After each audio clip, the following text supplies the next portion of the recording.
Okay, we have the University of Hawaii with us, head coach Charlie Wade, and players Jakob Thelle and Spyros Chakas. We'll start with an opening statement from the coach, go to questions in the room, and then Zoom.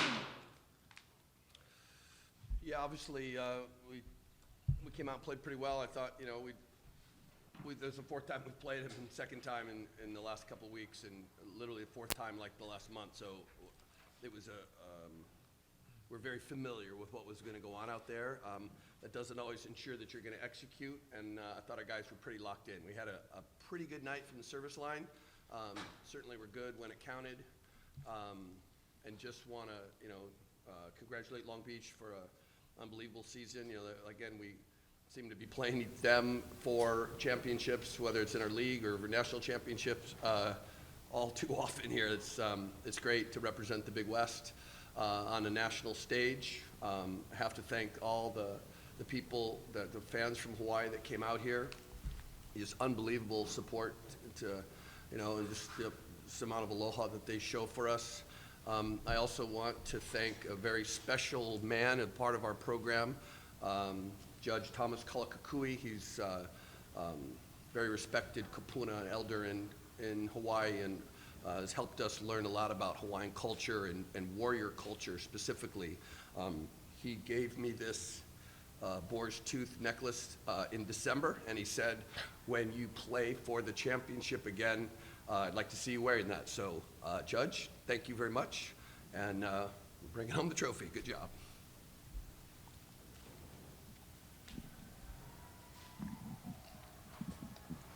For question, Vane Lopes here from Off the Block. Question for the players. Just take us through, what are your emotions right now after a years-long work being national champions again? I mean, yeah, words just cannot describe the way that I feel now. I'm just super proud of all the guys. It's a team sport, and today is a team win for all of us. It's not just a win for ourselves in the program, but it's a win for Hawaii, and that's what means everything to us. And today we'll just come out there and have fun and enjoy the game that we're all playing. I couldn't be more proud. Yeah, it feels amazing. It shows how much we've worked during the season. It shows that we've all been dedicated to that, what we're doing. We show up to the gym every day, wanting to be better and wanting to improve, and I think that shows a lot. We accomplished that, and we're super proud of everyone.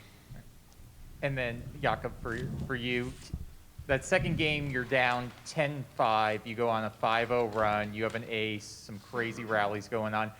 What do you think specifically was the key for you guys being down 5 points to rally back in that second game? I mean, you just got to stay true to your scouting report and staying true to yourself. For me, just going in there, I just always enjoy those moments when we're down, and I just embrace that attack mode. You always got to be there. You want to make good plays, and you want to make good serves. And for me, I just love being in those more uncomfortable zones and just kind of push that limit as much as I can. And today was a new opportunity for me to kind of show that. And yeah, I mean, I just love those moments. We're going to go to Alan in the back, and then to the 526, and then back row again. Waited so long to get a national title for Hawaii. This one's 364 days later compared to 34 years. Is it one of those things where the first one happens and you got to prove the second one's not a fluke, or the second one proves it's not a fluke? Yeah, I thought we were in pretty good position all year long. I never really thought we were that far away. Even, there's some nights we didn't play very well, but we know we had good players. We knew we had guys around the floor last year when we won, and we've been in this situation, pretty frequently, and I think we have a pretty good understanding on what we have to do on a daily basis to prepare us to get to, late in the season in April and May and win, and we never take it for granted, but like I said, I thought we were close from the start of the season, that we had a chance to do this, and just proud of the guys, and they bought in and just always kept working and improving, and it's certainly a lot of fun. And for the players, how does this one compare to last year's? For me, it's definitely different. Last year, I had a different role in the team. I was more of a serving sub. The feeling is still amazing, but when you just know that you've contributed more and you've achieved that with the whole group again, it's just amazing, and it feels great. Yeah, and with all respect to Rado, Gage, Jackson, Patrick, and Colton, this one feels better. Just having a whole new team this year, and just the work that we've shown, and like how I just work really hard how hard we work in the practice room every single day. This one is sweeter. I would say so for sure. With all due respect, though. I love all my guys. Okay, we're going to the 5-6-2 now. Thanks. Charlie, obviously, if you're sort of, drawing up a matchup of how you guys lined up, your block, obviously, you knew coming in was, an advantage you guys have. Did that play out the way that you expected it to with the way you guys were out blocking them? Yeah, we started off, really kind of dialed in and touched a lot of balls, which, again, you kind of know what's going to happen. It doesn't always end up that way. So, like I said, I thought we were pretty dialed in on the scouting report and so familiar with playing the team, like literally 4 times in a month. Pretty front of mind for everybody, and just stoked to see the guys get out there and get after it. I thought our serving really kind of, that's what sets up our defense, right? Jakob served 18, 19 times tonight without an error, and really got him in trouble, put some pressure on him, and we just fell under. I think we were over most of the time, and I've said this. When we serve in bounds at 90% or higher as a team, we win 100% of the time. There's never been a night that we've not served in bounds as a team at over 90. We were around 88, 87 the whole year, and I think we finished right on that number this year, or tonight, like 88, 89%, and that's with guys going back there and really trying to high odd. And it's been something, and I mentioned it last night when Ball State was so impressed with what they were doing. It's something that we believe is possible. We still think we can go out there and serve 100% at any given night.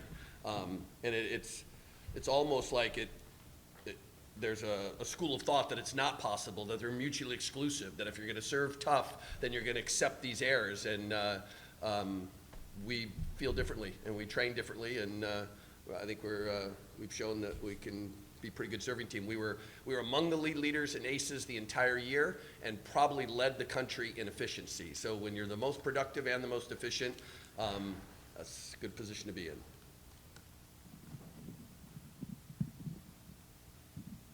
We're going to go to Kyle and then Cindy.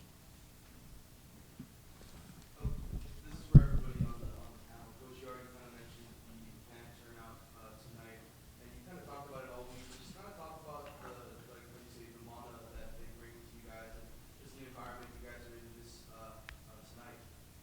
Yeah, I mean, really, we're so blessed and so humbled the kind of support that we get. And I've said, volleyball's a big deal in Hawaii. This is not, something that I recognized early on. I got there in August of 95, and the first night was a sellout. We played Texas on the women's side, and I was hooked. And it's been an incredible journey, and we're like I said, so blessed that people in Hawaii support Hawaii athletics, and volleyball's got a little special place in our culture, and we're thrilled that we're able to bring so much joy and pride to our fans and bring home another championship.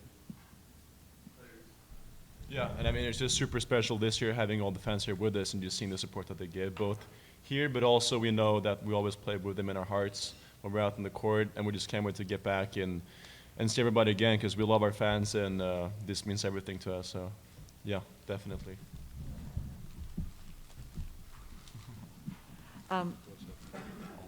For all of you, you folks play for an entire state, but this was Josh Walker's last match with you folks. How important was he in this championship run to you guys?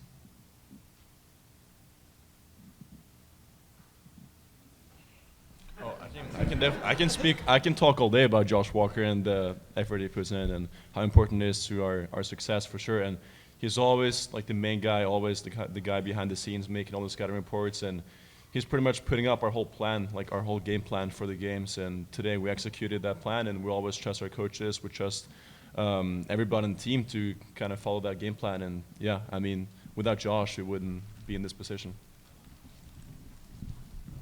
Yeah, Josh has been Go ahead. Me? Good.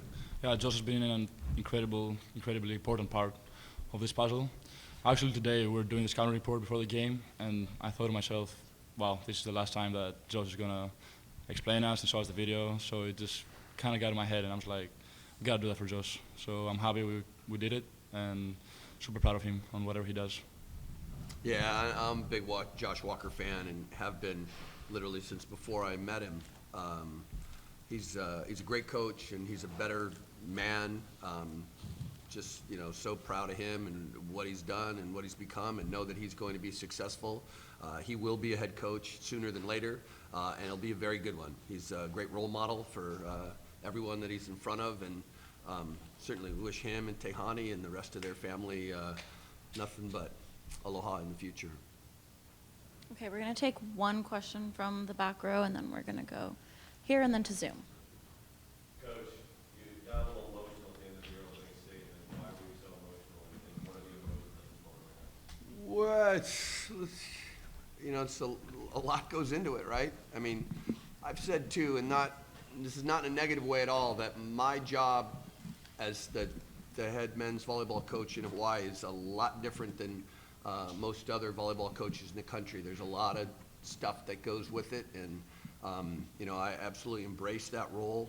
And then when there are people in our community that you know how much it means to them, and Judge Kalakakui is someone that I have just immense respect for, and he's come and spent time with our team and helped us and helped me learn about Hawaiian culture, Hawaiian language, and I feel obligated that we share Hawaiian language and Hawaiian culture and anything about Hawaii that we can as often as we can. And we could go in all the stuff about the alaka'i, our leadership matrix, and it's a big deal. My children have Hawaiian blood in them, and I take that very seriously. They attend Kamehameha Kapalama campus, and I'm so proud to represent the state, and yeah, I get emotional about it for sure.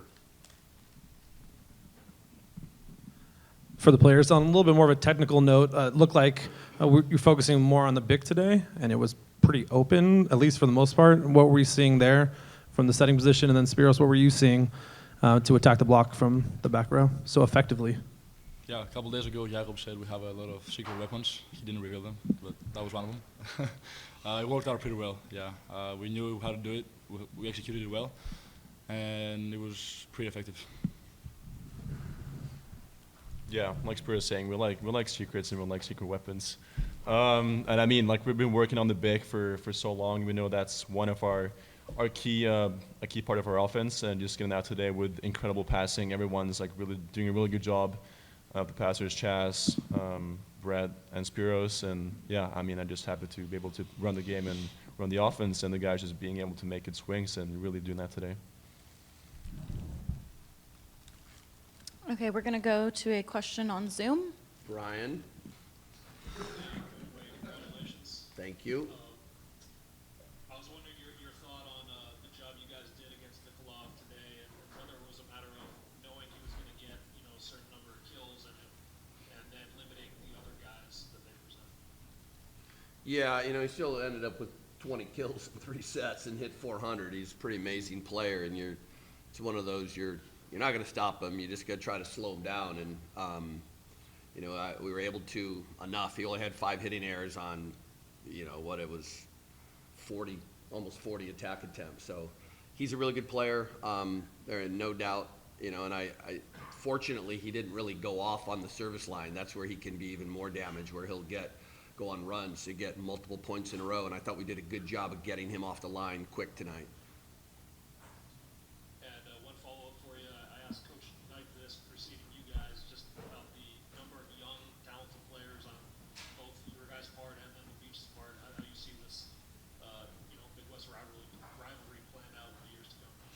Well, certainly the Big West is, we're 4 in a row here, and kind of the gift of COVID. Everybody's still got eligibility and keeps playing. So, like I said, I'll never take being in this position for granted. But we know we got some good players coming back, and literally everybody that is contributing to our team right now, I think for both teams, are back again next year. So, the Big West will be at the top of men's collegiate volleyball once again.